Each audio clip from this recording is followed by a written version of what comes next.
기도드리고 설교 말씀 듣도록 하겠습니다. 주님, 우리의 예배 받아주시옵소서.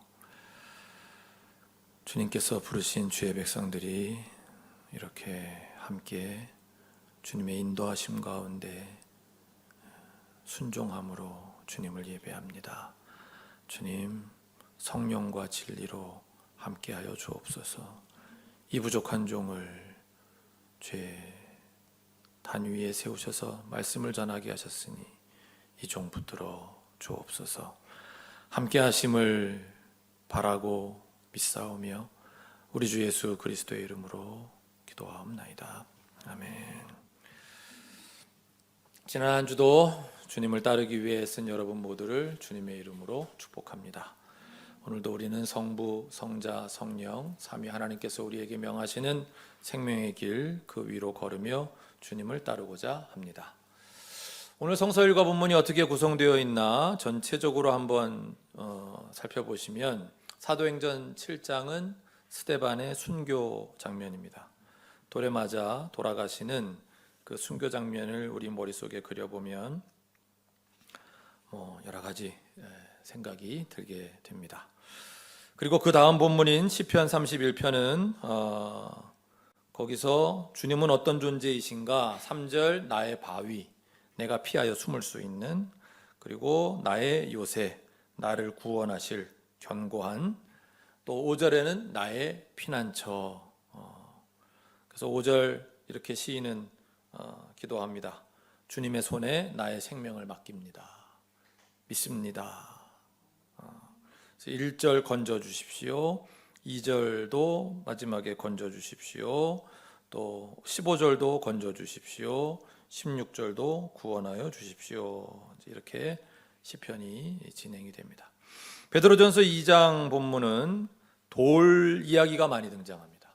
방금 봤던 그 시편 본문에도 돌, 바위가 등장했지만 이 베드로전서 2장 본문에는 엄청 등장하지요. 4절 살아있는 귀한 돌로서의 예수님, 또 5절 살아있는 돌과 같은 존재인 우리들 여러분, 또 6절 귀한 모퉁이 돌 하나, 7절 이 돌 머릿돌이 된 돌, 8절 걸리는 돌 넘어지게 하는 바위. 이렇게 돌 이야기가 난무하다가 9절 10절 가면 여러분은 택하심을 받은 족속, 왕과 같은 제사장들, 거룩한 민족, 하나님의 소유가 된 백성. 그러니까 뭔가 이 돌 이야기와 이렇게 그 변화된 새로운 하나님의 백성이 된 이 내용이 뭔가 연결이 된다는 건데요. 그래서 여러분을 어둠에서 불러내어 자기의 놀라운 빛 가운데로 인도하신 분의 업적을 여러분이 선포하는 것, 여러분이 전에는 하나님의 백성이 아니었으나 지금은 하나님의 백성, 전에는 자비를 입지 못한 사람이었으나 지금은 자비를 입은 사람. 왜? 이 베드로전서 이 말씀은 이제 이방인들에게까지 전하시는 말씀이니까. 그리고 이제 요한복음 14장 본문은 이렇게 시작하죠. 너희는 마음에 근심하지 말아라. 하나님을 믿고 또 나를 믿어라. 그래서 여기까지 이제 이 네 본문을 쭉 읽고 나면 이 문장이 오늘의 전체 본문을 연결하는 열쇠인가? 이제 이런 생각이 들게 되는데요. 제가 설교를 준비하다 보면 이런 생각이 종종 들곤 하거든요. 여러분이 관심 없을 만한 이야기지만 중요한 내용이다 싶을 때 이 내용을 전해야 하는가 말아야 하는가. 어차피 관심 없어 듣지 않을 만한 이야기이면 빼는 게 좋지 않을까? 아니야, 그래도 전해야 하지 않나? 이런 갈등에 이제 자주 사로잡히게 되고 그때그때 또 선택해야만 하는 그런 고충이 언제나 저희 설교자들에게 있다는 건데요. 오늘은 그래서 이제 이렇게 전개를 해보려고 합니다. 예수를 믿는다는 것이 무엇인가? 어떤 의미인가? 그리스도인이 된다고 하는 것은 종교 없이 사는 거 또는 다른 종교인이 된다는 거하고 무슨 차이가 있나? 사실은 이게 한마디로 답할 수 없는 여러 측면에서 답해야 할 그런 문제겠습니다만은 오늘은 제가 이렇게 말씀을 드리고 싶은 거예요. 그리스도인이 된다는 것은 하나님의 백성이 된다. 하나님 나라의 국민이 된다. 하나님 나라의 백성이 된다. 또는 되겠습니다. 되고 싶어요. 라는 것이다. 라고 말이죠. 그러니까 그리스도인이 된다고 할 때 우리는 과정을 우리가 그리스도인이 어쩌다가 됐나 생각해 보면 그 과정 중에 우리는 반드시 예수님의 삶과 그리고 십자가의 죽음과 그리고 부활을 접하게 되죠. 그런데 그분의 삶과 죽음까지는 오케이, 훌륭한 분이네. 그런데 예수님이 몸으로 부활하셨다는 주장을 접하게 되면 이거는 정말 이제 믿기지 않는 거예요. 죽은 사람이 다시 살아났다고 하는 게. 그러나 기독교는 언제나 죽은 예수님이 살아나셨다라고 하는 그 선포가 그 중심이더라는 거죠. 왜 그럴까? 앞에 그분이 살면서 살아오신 행적이나 살면서 가르침 또는 죽음까지는 참 위대한 마치 부처나 공자나 이런 분들처럼 위대한 인물이 왔다 갔구나. 좋은 말씀을 많이 하셨네.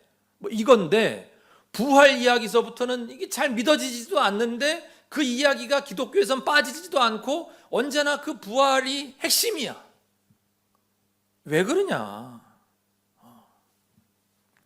이게 굉장히 믿기지 않는데 여러 가지 믿을 만한 이유들이 많이 있는데 그 중에 한 가지는 예를 들면 그 부활의 증인의 핵심에 굳이 고대 사회에서 아무도 증인으로 인정하지 않을 여성들을 내세우는 걸 보면 부활 이야기가 만약 누군가가 꾸며낸 거라면 저렇게 아무도 믿지 않을 사람을 증인으로 내세우고 그럴 것 같지는 않은데 부활을 주장한다고 해서 또 저들에게 특별히 무슨 이익이 돌아가는 것도 없고 오히려 다 이제 대부분 죽임을 당하게 되는데 근데 처음 교회가 세워지게 된 원인도 부활에 있다고 하고 그 이후로 지금까지 2000년간 줄기차게 잘 믿기지 않는 이 부활이 저들의 믿음의 핵심인 걸 보면 진짜 그런 어떤 이해할 수 없는 어떤 일이 한 번은 일어난 것인 것 같기도 하고 그렇다고 하면서 설명하는 기독교의 세계관이 세상 돌아가는 이치를 더 잘 설명하는 것 같기도 하고 아무튼 잘 믿기진 않았지만 언제부턴가 나도 그게 믿어지는 것도 좀 신기하고 그래서 어찌어찌 내가 그리스도인이 되었는데 그렇게 부활이 정말로 일어난 어떤 사건이라면 하나님 나라는 이미 시작되었고 언젠가는 완성될 것이라는 게 확실하다는 의미가 되는 거잖아요. 우리 눈에는 보이지 않지만 하나님 나라가 오고 계시다는 것이 예수님을 부활시킨 그 하나님의 뜻과 능력 안에서 확실해졌기 때문에 그리고 그 하나님은 최종적으로 우리의 가장 큰 적인 죽음마저 죽이실 분인 것도 확실해졌기 때문에 부활의 의미가 그거니까 죽음을 이기셨다는 거니까 이제 내가 그리스도인이 된다 즉 그 나라의 백성의 일원이 되는 길만이 내가 살 길이요 내가 구원받는 길이라는 게 분명해진 거다. 그러니까 내가 그리스도인이 되는 것을 통해서 내 마음의 평안을 얻고 내 안녕, 자식의 축복, 사업 성공, 내 건강 등의 그런 부수적인 효과들을 가져올 수도 있겠지만 그런 것들은 어디까지나 부수적인 효과들일 뿐이고 그리스도인이 된다라고 하는 의미는 훨씬 더 큰 어떤 그 하나님의 창조에서부터 세상 전체를 구속해 가시는 그 큰 이야기 속으로 내가 들어간다는 의미가 있다는 걸 제가 지금 설명을 드리고 있는 거예요. 그래서 우리는 하나님 나라의 백성이 되어야 되겠는데 그렇게 하나님 나라의 백성이 되어야 된다는 이야기는 세례를 받고 회개하고 한다는 의미가 거기 있다. 그거에 대해서는 이제 지난 설교 시간에 지난번 설교를 여러분이 참조하시면 좋겠는데 참조하시라 그러면 굳이 그렇게는 안 하실 테니까 지금 잠깐 제가 다시 그 의미를 말씀드리면, 세례받는다는 건 뭐예요? 예수님의 삶과 죽음과 부활을 자신의 삶과 죽음과 부활의 중심이자 기초로 삼는 어떤 무리에 내가 속한다는 뜻이에요. 그 무리에 속하는 하나의 예식 같은 거잖아요. 죽음의 노예 노릇 하던 걸 이제 집어치우고 죄를 뒤로 하고 이제 물에서 나와서 자유와 생명의 길로 들어가는, 하나님 나라 들어가는 사람들의 무리에 내가 합류한다는 의미다 라고 지난 시간에 제가 말씀을 드렸죠. 그렇기 때문에 우리는 예수의 삶과 죽음과 부활을 기반으로 하는 공동체에 내가 가담하고 죽음의 노예 노릇을 멈추고 예수님께서 당신의 삶의 문제를 해결하실 수 있도록, 새로운 삶의 에너지를 주실 수 있도록 주님과 가까이 하며 주님만 바라보는 삶, 이 모든 것을 해야 여러분이 가던 길에서 돌이켜서 반대 방향으로 가는 거, 이것이 회개의 의미다라고 말씀을 드렸죠. 자, 이제 이렇게 예수님의 삶과 죽음과 부활을 자신의 삶과 죽음과 부활의 중심이자 기초로 삼는 공동체의 일원이 된다는 것은, 하나님께서 그분의 그 깊고 크고 오묘한 경륜 가운데 이루어 가시는 이 구속의 역사 가운데 내 이야기가, 우리 공동체의 이야기가 그 구속의 역사 가운데 어느 한 페이지에 포함되게 되었다는 거예요. 즉, 내 삶의 이야기도 하나님께서 온 세상을 구속하신 큰 이야기 속에 작은 이야기 한 토막으로 자리 잡게 되었기 때문에 이제 나는 그 하나님 나라를 위해 살아야겠구나. 내가 그 일부가 됐으니까. 그런데 그 하나님 나라는 어떤 나라예요?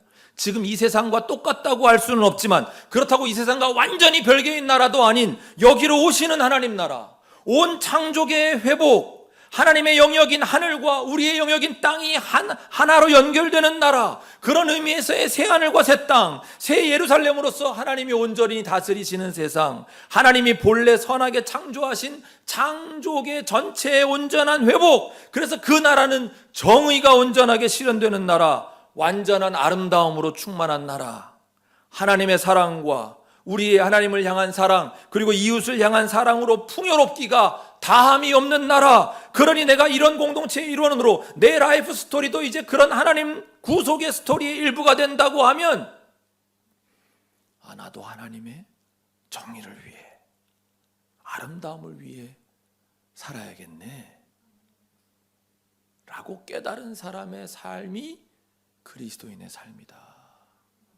왜? 나는 그 나라에서 부활하여 영원히 살 사람이니까. 그 나라가 이미 시작되었다고 주님이 선언하셨고, 주님의 그 선언이 옳다고 인정하신 하나님께서 그 주님을 부활하게 하셨으니까, 이미 시작된 그 하나님 나라의 삶을 지금 여기에서부터 내가 살아야 또 완성된 하나님 나라에서 살아갈 수 있을 테니까. 그래서 내가 주님의 공동체에 속하는 것이 중요하고, 그 공동체의 방향이 하나님의 구속의 방향과 맞아떨어지는 것이 중요하고, 그 속에서 우리가 어떻게 살아가는지가 중요하고, 그 속에서 우리가 해야 하는 사역이라는 게 우리의 삶의 모습이 완성된 하나님 나라의 모습을 미리 내다보는 그런 정의와 아름다움을 추구하는 삶이어야 한다는 것이 그래서 중요한. 따라서 그리스도인이 된다는 것은 개인적 차원의 문제만이 아니라, 나 개인이 구원받는 그런 문제만이 아니라, 하나님이 부르신 사람들로 이루어진 새로운 삶을 지향하는 그 무리, 그 공동체에 속한다. 하나님의 궁극적 뜻인 창조계의 회복을 위해 살아가는 공동체의 일원으로서의 내 삶도 그 나라의 정의와 아름다움으로 물들어가게 한다. 같은 차원에서 그 나라의 평화, 환대, 사랑, 용서 등을 체험하며 실현하며 살아간다 라는 의미입니다. 마음에 와 닿으시지요? 오늘 성서 일과 말씀들은 그렇게 우리가 그리스도인으로 살아감에 대한 것들을 뒷받침하시는 부분들이에요. 사도행전 본문이 보여주시는 것부터 보면 어떻게 순교할 수 있었지? 그래서 스데반은 순교까지 할 수 있었던 게 아닐까. 예수님의 부활로 하나님의 이 놀라운 창조의 회복의 역사가 지속되어 언제가 될지는 모르겠으나 결국 그분의 뜻대로 이것이 완성되어질 것이니까 나는 그 역사의 일부가 될 사람이고, 하나님께서 주도하시는 그 구속의 역사의 도도한 흐름에 동참하여 여기까지 내가 은총 가운데 왔는데 이제 죽음이 눈앞에 다가왔다고 해서 내가 가던 이 길에서 벗어난다? 아니, 그럴 수는 없지.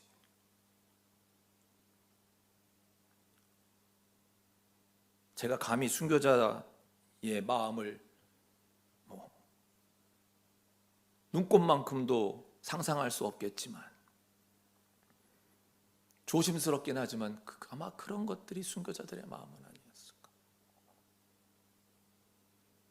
그렇기 때문에 59절에서처럼 주 예수님, 내 영혼을 받아주십시오 라고 기도하며 순교할 수 있지 않았을까. 시편 본문은 그런 의미에서 우리는 주님께 피할 수밖에 없다라고 하는 것을, 아무리 눈앞에 엄청난 시험이 다가오고 주님은 묵묵부답 수수방관하시는 것 같아 보여도 그건 내 눈에 그렇게 보이는 것뿐, 결국 그분이 이루실 역사의 방향을 우리가 깨달았기 때문에 그분은 죽음마저 죽이실 분이기에 그 주님께서만이 나의 삶의 바위이시고 요새이시고 나의 피난처이심을, 그러니 나의 생명을 맡길 대상은 오직 주님인 것이라고 고백하는 그 시인의 모습을 우리가 발견하게 되지 않는가. 베드로전서 본문은 산돌이신 예수님 그리고 여러분에 대한 내용인데, 이거 설명드리려면 좀 복잡해집니다. 당시 유대인들이 그 성전에 임하시는 하나님에 대해서 갖고 있던 개념, 그리고 아들과 돌의 관계, 복잡해요. 그런데 하여튼 그런 내용은 여러분의 관심을 끌고 가기도 제가 힘들고, 그래서 이렇게만 말씀드리고 지나가겠습니다. 톰 라이트 주석에 있는 내용인데요, 하나님은 더 이상 예루살렘 성전에 거하시지 않고 살아있는 돌들로 이루어진 영적인 집에 거하신다. 그 살아있는 돌들이 누구야? 그게 당신들이라는 거죠. 결국 하나님은 온 세상에 그분의 영광이 가득하기를 원하시기 때문에, 그러므로 이미 그분이 거하시는 그 집을 이루고 있는 세상 전역에 흩어져 있는 그 그리스도인들, 그 전역의 사람들을 확고하게 세우는 일이 그분의 전반적인 계획에서 매우 중요한 일이다. 그런 내용이라는 거예요. 그러니까 아까 믿음의 무리, 믿음의 공동체, 그리고 거기에 세례와 회개, 그런 내용들하고 이게 연결되어지는 말씀인 거죠. 그리고 마지막 요한복음 본문, 이 요한복음 본문은 지금까지 제가 드린 이 모든 부활을 중심으로 한 말씀들이 여전히 믿어지지 않고 있는 여러분들을 위한 말씀이에요.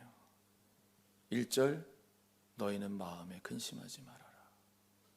하나님을 믿고 또 나를 믿어라. 11절, 내가 아버지 안에 있고 아버지께서 내 안에 계시다는 것을 믿어라. 믿지 못하겠거든 내가 하는 그 일들을 보아서라도 믿어라.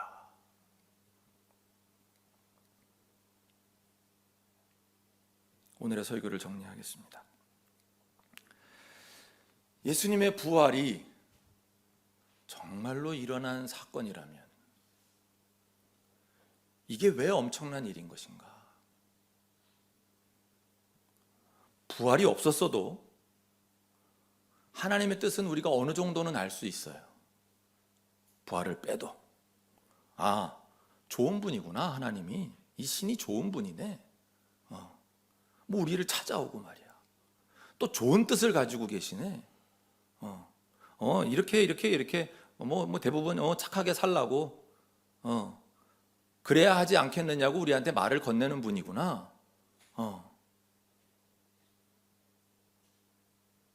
그런데 우리 입장에서 생각해 보면 그런 좋은 말들이야 다른 종교에서도 들을 수 있고, 뭐 철학에서도 얘기 들을 수 있고. 그런데 이 신이, 이 하나님이 죽은 사람, 돌아가신 예수를 다시 살리셨다. 그것도 모르게 살아났다가 얼마 뒤에 결국은 죽고 마는 그런 죽음이, 그런 게 아니라 완전히 죽음의 세계를 돌파해서 죽음이 없는 새 창조의 세계로 들어가게 하셨다. 하나님이라는 이 신은 죽음마저 죽일 수 있는 분이다. 이거는 완전 다른 차원의 이야기라는 거예요.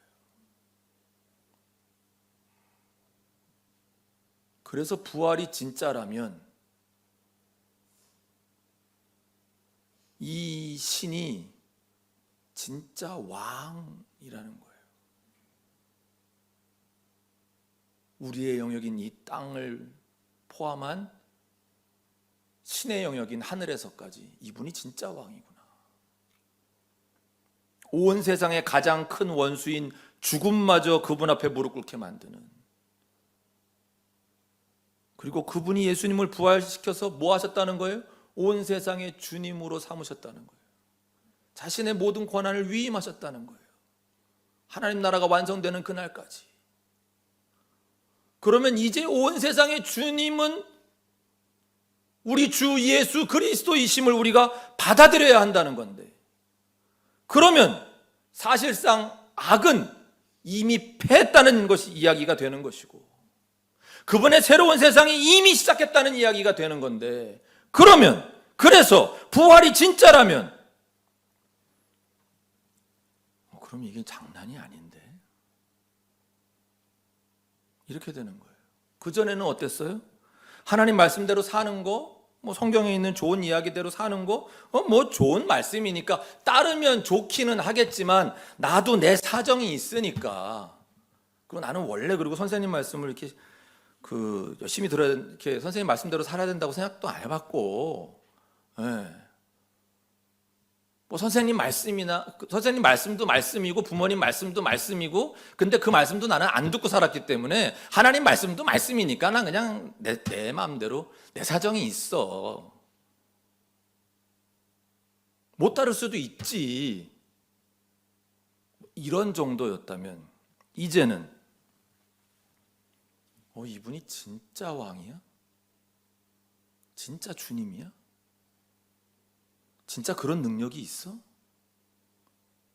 진짜 심판이 있고,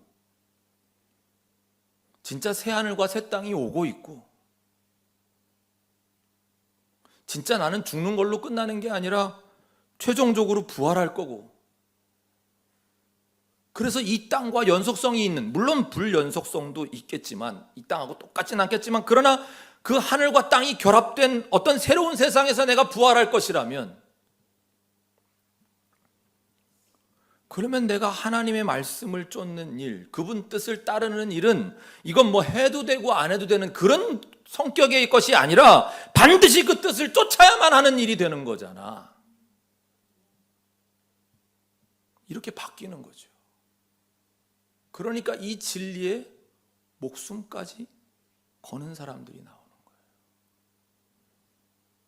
아무리 내 눈에는 세상이 멸망을 향해 가는 것 같아 보여도, 절망스러워 보여도, 아무리 내 생각으로는 그냥 나는 그냥 죽어 없어지고 말 것 같은데, 그렇게 생각이 돼도, 아니 나는 그냥 내 영만 천국이나 지옥에 갈 거니까 나 죽고 난 다음에 전쟁이 나든 지구가 멸망하든 상관없을 것 같은데, 나만 잘 먹고 잘 살면 그만일 것 같은데, 그래도 그게 아니라는 거죠. 그건 당신 생각인데 하나님의 뜻은 그렇지 않다는 거예요. 하나님은 자신의 뜻을 이루기 위해서 지금도 일하고 계시다는 거예요. 예수를 부활시키신 하나님이 지금도 새 하늘과 새 땅, 그 하나님 나라를 완성해 가시는 중이었다. 이미 하나님의 새로운 세상인 하나님 나라가 시작되었기에 지금 여기를 살아가는 우리들도 온 세상의 주님이 무슨 세상의 권력자들이나 뭐 세상 1%의 부자들이 아니라 예수님인 걸 알고, 그 예수님의 방식대로 그분이 통치하고 계심을 바라보면서 그 뜻을 쫓아가야 되는 거구나.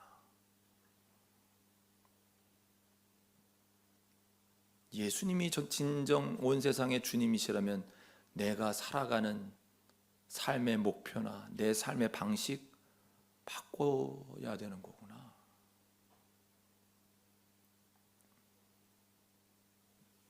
이미 시작된 하나님 나라 그 백성들의 대열에 내가 합류해서 내 삶도 그 구속의 이야기 가운데 한 페이지가 될 수 있도록, 아브라함의 이야기처럼, 모세의 이야기처럼, 다윗의 이야기처럼, 바울의 이야기처럼 내 삶의 이야기도 그 구속의 역사의 일부가 되는 것이구나.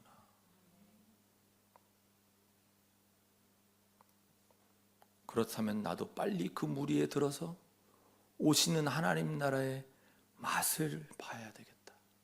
이미 시작되었다고 하셨으니 그 평화를, 그 사랑을, 그 은총을 맛보면서 나도 하나님 나라의 정의와 아름다움을 위해 살아야지.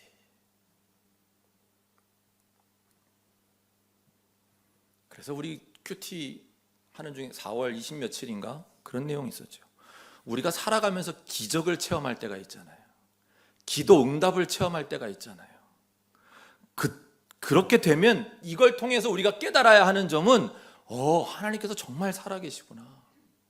그러면 하나님께서 정말 왕이시고 그분의 뜻을 결국 이루시겠구나. 이걸 깨달아야 되는데 우리는 기도 응답을 통해서 하나님 살아계신 걸 깨닫게 되면 어떻게 해야 돼요?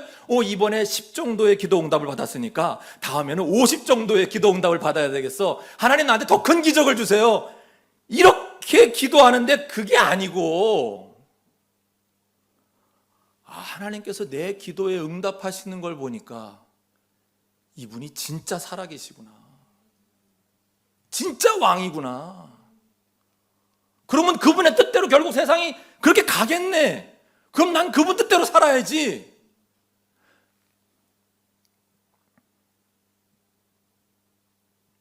그러니까 우리의 기도 응답 체험은, 우리의 기적 체험은 하나님이 정말 살아계시는 걸 발견할 수 있도록 도와주시는 건데, 그래서 너 정말 믿기지 않겠지만 하나님의 뜻이 세상의 정의를 이루고 아름다움을 이루고 평화를 이루고 사랑을 이루는 것에 있다고 하시니 결국 그렇게 될 것이니까 그럼 나도 이제는 그렇게 살아야지 라고 초대하시는 건데,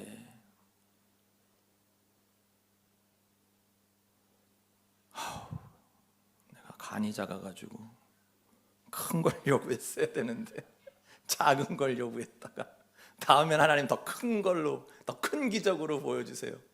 더 큰 기도 응답을 보여주세요. 이러고 있다 우리는. 오늘 성서 일과 중 베드로전서 2장 9절을 같이 읽겠습니다. 그러나 여러분은 택하심을 받은 족속이요 왕과 같은 제사장들이요 거룩한 민족이요 하나님의 소유가 된 백성입니다. 그래서 여러분을 어둠에서 불러내어 자기의 놀라운 빛 가운데로 인도하신 분의 업적을 여러분이 선포하는 것입니다. 아멘. 여러분의 사명은 선포하는 것, 즉 전하는 것. 우린 가끔 그런 생각 들 때 있죠. 그까짓 게 무슨 대단한 의미가 있나? 그거 전하는 전력 노릇이나 하는 것뿐인데, 아니요. 하나님이 왕이심을, 예수님이 온 세상의 주님이심을, 악은 이미 패배했음을, 하나님의 새로운 세상이 이미 시작되었음을 누군가 전해 주어야 자신이 살아가는 이유를 발견할 수 있는 사람이 세상 도처에 널려 있어요. 아니, 모든 사람이 그래요. 대부분의 사람들은 악이 언제나 이겨왔고 앞으로도 그 악이 이길 거야 라고 믿고 사는 사람들, 지금 돈으로 권력으로 세상을 다스리는 자들이 왕인 줄로 알고 그들이 세상의 주인인 줄로 알고 그들에게 복종하며 사는 사람들, 죽음이 최후의 승자라고 믿고 그래서 희망을 잃어버리고 사는 사람들, 새로운 세상 같은 거는 꿈도 꾸지 못하고 사는 세상의 모든 사람들에게 이 기쁜 소식을, 이 복음을 전하는 이들이 있어야 된다. 세상의 진짜 왕이 누구신지, 참 주님은 누구신지, 악은, 죽음은 결코 최종 승리자가 될 수 없음을, 하나님의 새로운 세상이 저 멀리 꿈속에서나 가능한 판타지가 아니라 이미 시작된 나라임을, 우리가 지금 여기에서부터 그 나라의 맛을 보며 살 수 있음을 전해 주어야, 그 복음을 온 삶으로 증거하는 우리가 있어야 그들은, 또 우리는 살아갈 의미도 이유도 희망도 찾을 수 있기 때문에. 요한복음 본문 11절입니다. 너희는 내가 아버지 안에 있고 아버지께서 내 안에 계시다는 내 말을 신뢰해야 된다. 믿어라. 믿지 못하겠거든, 정신뢰하지 못하겠거든, 너희가 본 모든 일 때문에라도 믿어라. 그 일을 보아서라도 믿어라. 정신뢰하지 못하겠다면 너희가 본 모든 일 때문에라도 믿어라.